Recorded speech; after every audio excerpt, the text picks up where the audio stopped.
Just look at Britain. They can't even say sorry or return what they stole from India.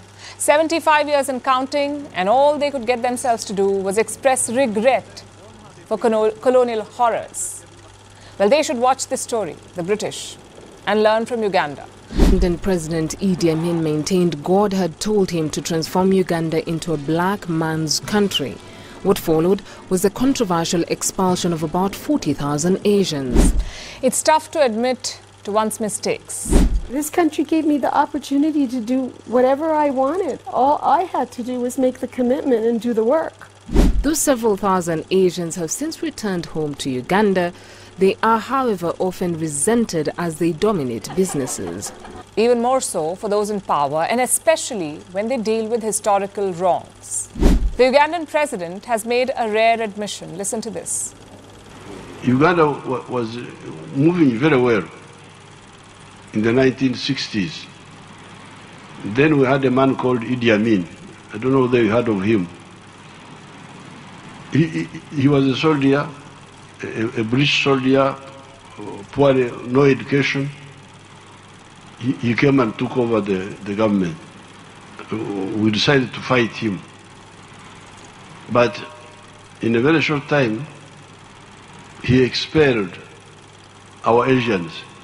There were Asian people who had come from Asia and settled here, especially India, Pakistan. He's referring to events from the 1970s. It was an ugly period for Uganda and for the Indians living there. The country was ruled by a man called Idi Amin. He was a military dictator, also a racist. He seized power in 1971. 1 year later, in 1972, Amin issued a decree, one that would change the course of Uganda. A sizable Asian population was living in the country. It included some 80,000 Indians and thousands of Pakistanis and Bangladeshis. Together, they were called Asians in Uganda. And in 1972, Idi Amin asked everyone to leave. He gave them an ultimatum to all the Asians: leave Uganda within 90 days or risk being sent to concentration camps. That's what he said. There was a mass exodus that followed. Amin declared a war, not the conventional kind, but an economic war. It would lead to a loot. But why did he declare war against these people? Also, how did so many Indians end up in Uganda? The story dates back to colonial times. Just like India, Uganda too was a British colony. In 1894, the Brits wanted to build a railway network there, so they took some workers from undivided India. They built the railways, and when the job was done, some of them stayed back. Over the years, this community became influential, and at their peak, they owned 90% of Uganda's businesses. By extension, they also accounted for almost 90% of all tax revenues. These Asians, including Indians, were a powerful lot. They ran all kinds of businesses, from stores to banks, supermarkets and shopping malls. And this community was the backbone of Uganda's economy. Idi Amin did not like that. He called these Asians, and I'm quoting, bloodsuckers. He accused them of hoarding wealth and of denying opportunities to Ugandans, so he decided to eliminate the entire community. Following the typical dictator script, he framed this order like a holy mission. Idi Amin said that he'd had a dream in which God appeared and ordered him to expel the Asians, so he decided to expel them. And they had no choice but to leave. Many of them ended up in the UK. Some returned home to India. New Delhi was upset. It snapped ties with Uganda. The community left behind over 5,000 assets, including businesses, farms, homes and cars. Idi Amin's government seized all these assets, but it did not change Uganda's fortunes. The country plunged into chaos. The economy collapsed. Between 1972 and 1975, the GDP of Uganda fell by 5%. The expulsion was supposed to help the people of his country. It only hurt them.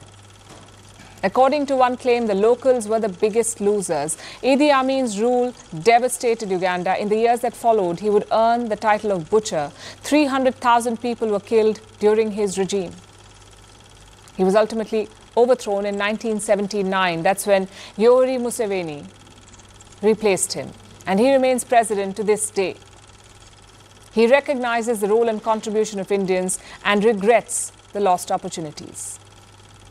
We came into government, we brought back, we give back the properties of our Asian citizens and non-citizens that Idi Amin had taken. We gave them back. I was asking our people, how many factories have been built by our Indian returnees? They told me 900 factories they had built since they came back. Museveni ended up inviting a lot of the Indians back. Today, there are around 35,000 of them in Uganda, and they have regained their influence. They're active in sectors like manufacturing, trade, banking, tourism, and information technology. Indians are also among the biggest taxpayers in Uganda. Obviously, the government wants more of them. Also, more investment from India and stronger economic ties, which explains the president's statement and his acknowledgement of the historical wrongs. So, good morning from Africa. Maybe it's nighttime where you are, yeah, but here it's good morning East African time. Yeah, it's around 11 a.m. Yeah, it's the 21st of May 2024. I'm saying good morning and I'm repeating the dates because I want us to delve into history. Let's go further into the past. Let's go until 1972 into a specific East African country, which is a neighbor to my country. Yes, East Africa. The country I'm referring to is Uganda. Uganda is relatively small as compared to Kenya and other East African countries, apart from Rwanda. Rwanda is very small actually. Rwanda is like 2 counties of Kenya. Take any 2 counties of Kenya, bring them together, you make Rwanda. That's how small Rwanda is. Let's go back to 1972. A unique character, yes, a unique character in a way that the things he did are causing regrets to Africans up to date. He made some decisions that are affecting Africans up to date. And the decisions he made are not only affecting Africans, are affecting Africans, yes, and other races as well. The race I'm speaking of is the Asians, people of India. We understand how the Indians came to Kenya, came to East Africa. Let me use the blanket word of East Africa. Anytime I use East Africa, I will be referring to Uganda. Perhaps Indians came to Uganda to build railway roads. And remember, Uganda was a British protectorate, British colony, if you like it so. India was also a British protectorate. British thought that the Indians and Africans were their tools. And they thought these people are part of our protectorate, part of our extended tentacles. We can just reach out to them, bring them here, make them work for us, pay them a minimal wages, and let them work. So hard, you know. There is nothing hard, I'm told, like building a railway line. It's so hard, so hard. And those things, like, they can even stay up to eternity. Those steels are very strong. And majority of the railways we have in East Africa were made by the Indians. Yes, and so at some point we should be grateful to these brothers and sisters from the other side of the Indian Ocean. In 1972, something happens. First, in 1971, the president, Milton Obote, the first president who takes over after the British have given Uganda independence, leaves. He's overthrown while he's on a trip. Idi Amin comes in 1971, overthrows him, becomes the military president, and then 1 year later, he chases away Indians. And it didn't sit well with the Indians. They didn't like this at all, you understand? Now, it takes somebody who is understanding enough, somebody who is educated. Because from my research, I'm told Idi Amin didn't have that great of education. He was really not that much educated, and some of the decisions he made may have been affected by his lack of education, because sometimes we make good judgments from educated thoughts. Yes, good judgment, educated thoughts. But if you don't have educated thoughts, you make wrong judgments. And that's why it's really important for the leader to be a leader. They must have some level of education, and there's a threshold that has to be met. Yes, now it happens. The Ugandans chase away the Indians. Ugandans are happy about it. Some of them are not happy. Of course, Indians are not happy about this. They had shops, they had everything everywhere, you know. It's like you come and build your house somewhere. Years later, somebody comes and take your house away and tells you go away. Think of it like the thing which happened in Nigeria the other day. The big restaurant, the big mall in Lagos, which was demolished by the government. I saw a video by Odemaya where this person was expressing his emotions, you know, and he had a lot of composure, by the way. So think of it like that way. That is how the Indians felt. So after listening to this video, I think it is wise if we can have a little bit of history of these Idi Amin and Indian problems. Now, what we need to understand is this. In 1972, the president Idi Amin made a controversial and draconian decision to expel the Asian community, primarily of Indian descent. It was not only the Indians who were in Uganda. We also had the Pakistani, the Bangladesh. I believe also we had the Chinese during that time also, but not as today. Idi Amin was mostly displeased by the Indians, specifically the Indians of all the Asians, you understand? This act of Idi Amin had a profound and far-reaching consequences, you know, both for the expelled Asians and for Uganda itself. Now, it left an immediate and long-term effect, which is an economic effect, social and political impact and effect on Uganda, and the broader ramification for the displaced community of Indians is something which was not pleasing to the international communities. Now, what's the historical context we can gather from all this? The presence of Asians in Uganda dates back to the late 19th century and early 20th centuries during British colonial rule. Asians, particularly those of Indian descent, were brought in by the British to work on the construction of the Uganda Railway and subsequently established themselves as traders, shopkeepers, and business owners. By the 1960s, the Asian community had become a vital part of Uganda's commercial sector, controlling a significant portion of the economy, particularly in trade and industry. Amin's rise to power. Idi Amin did not come to power by election. He did not seek the democratic path. He sought the military coup path. That is what he did. It's common in West Africa. It shouldn't surprise you that much. You understand? Idi Amin came to power in 1971 through a military coup, overthrowing Milton Obote, who was then the president of Uganda. Amin's regime was characterized by erratic and brutal policies driven by a mixture of nationalism, populism, and paranoia. He capitalized on existing ethnic tension and economic disparities. He also portrayed the communities as exploiters of Uganda's resources and a barrier to African economic progress. He said in my other previous video, he said that the Asians were milking Ugandans and the Ugandan economy. He somehow believed that God sent him to chase away all non-Africans and make Africa a black man's country. And that is where we get the concept of nationalism. That is where we get the concept of populism. And somehow he was paranoia, because he thought God sent him.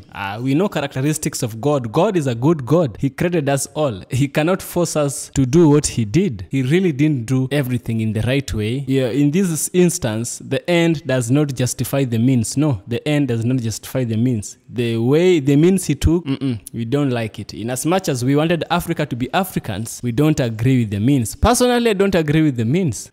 It's not right. Objectively, it was not right, the means. What about the expulsion order? The announcement was made on August 4th, 1972.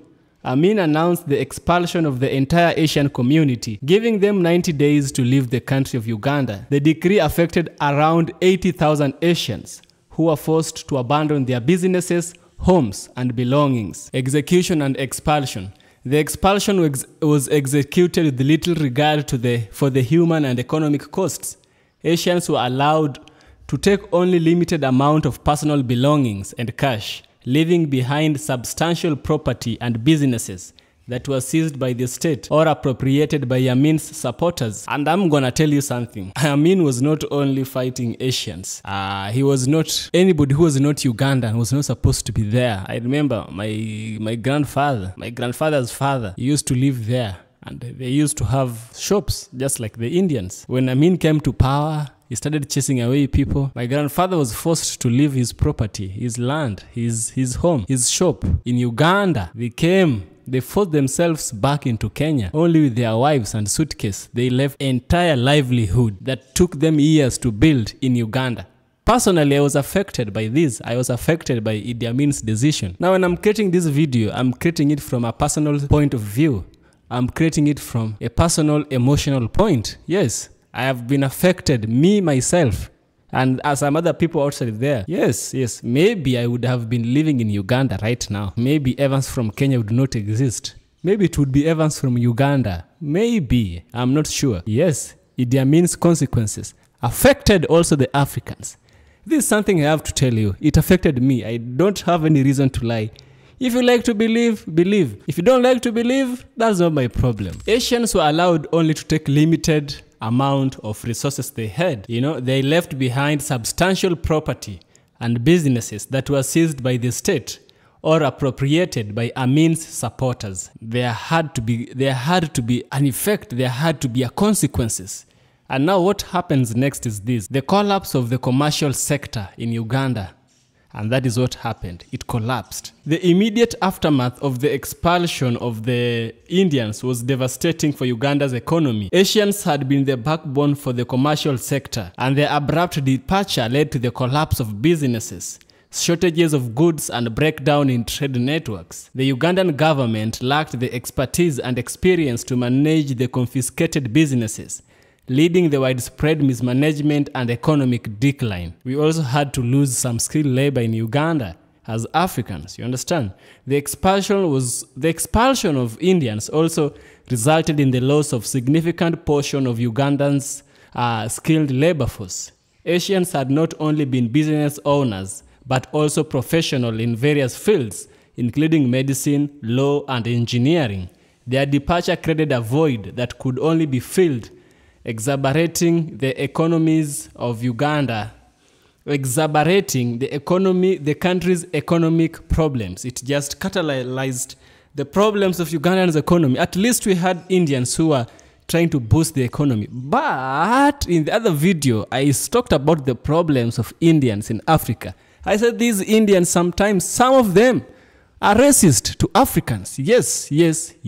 How they treat Africans is very different economically from how they treat their own. An African and an Indian can be doing the same amount of jobs, same exactness, but payment is different, treatment is different. Yes, and that is what sometimes made Africans angry. I've made some videos back then explaining the problems of Indians and Africans, and why there is always some tension between these two people, between these two individuals. I myself, who is talking, I have experienced it. I was working for an Indian sometime when I just finished high school, back in 2016.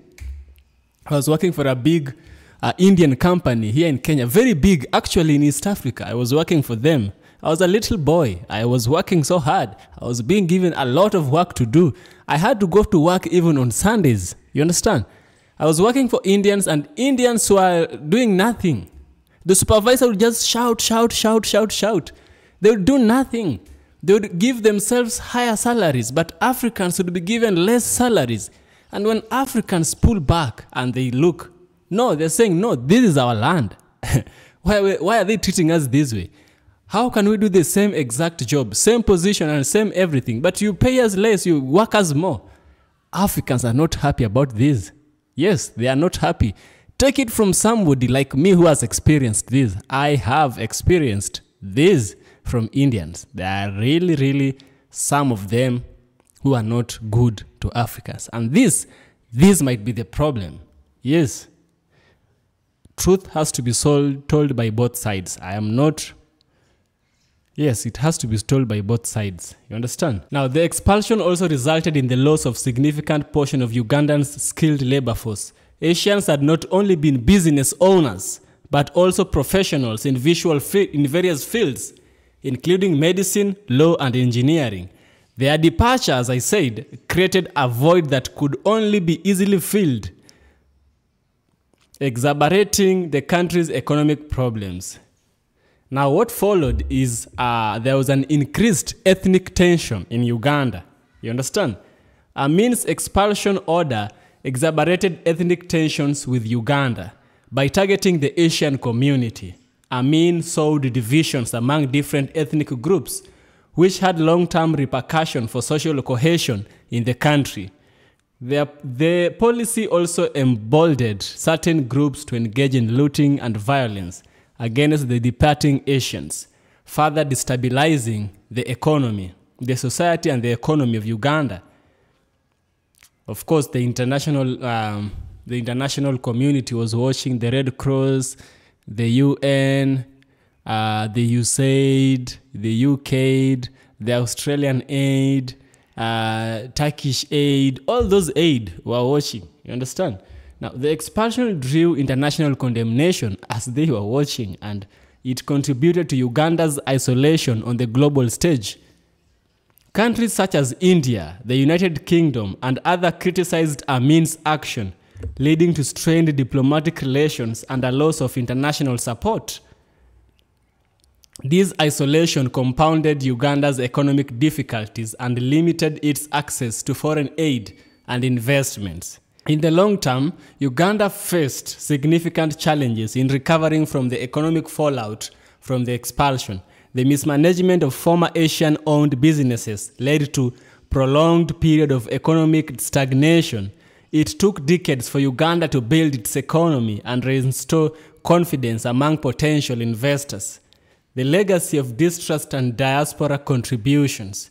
The expulsion left a legacy of distrust between the Ugandan government and the Asian diaspora. Many of the expelled Asians resettled in countries such as Canada, UK, and India. They went back to India, some of them, where they rebuilt their lives and contributed significantly to their new communities. Their success abroad highlighted the loss Uganda had suffered by expelling a productive and entrepreneurial segment of its population. The expulsion also created a humanitarian crisis for the affected Asian community.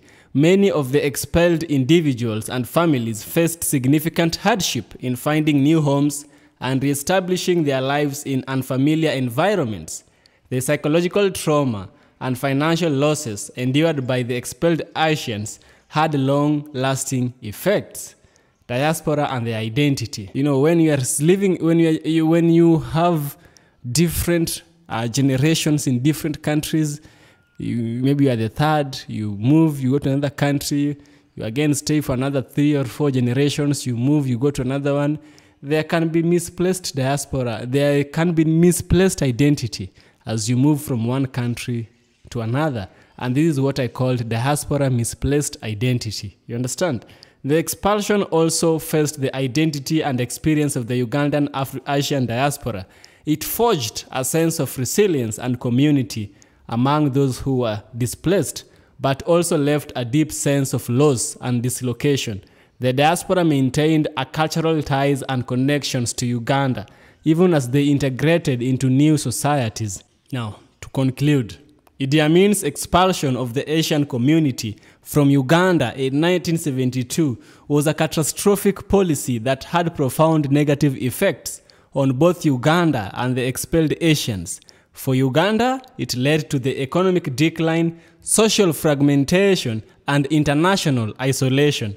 For the displaced Asians, aka Indians, it resulted in significant personal and collective trauma, but also resilience and success in their new homes. The legacy of this expulsion continues to be felt up to date. You know, it serves as a stark reminder of the destructive power of ethnic scapegoating and the importance of inclusivity and diversity in national development. Yes. That's all for today, guys. That's all we can say about the Indians, the Africans in Uganda. Yes, Yanyegweno, Yanyegwang. Yes, that's a Luo proverb. Luo is a language, it's a sub-tribe, sub-language of the Nilotes, you know. Yanyegweno, Yanyegwang. It means whenever you judge the Mungus for eating the chicken, you should also judge the chicken for going where the Mungus was. Yes, Yanyegweno, Yanyegwang. That's what I have to say today. But remember, all in all, it is vanity if we keep chasing away one another. What we should do is build cohesion. Yeah, cohesion is important. We need harmony, we need peace, we need love with one another for us to coexist and be productive human race. That's EFK. Thanks for watching, guys. If you love what I do, do subscribe to the channel. Give me a super thanks, okay? Like the video and share this video with your loved ones. You want them to learn about Uganda, right? Share this video.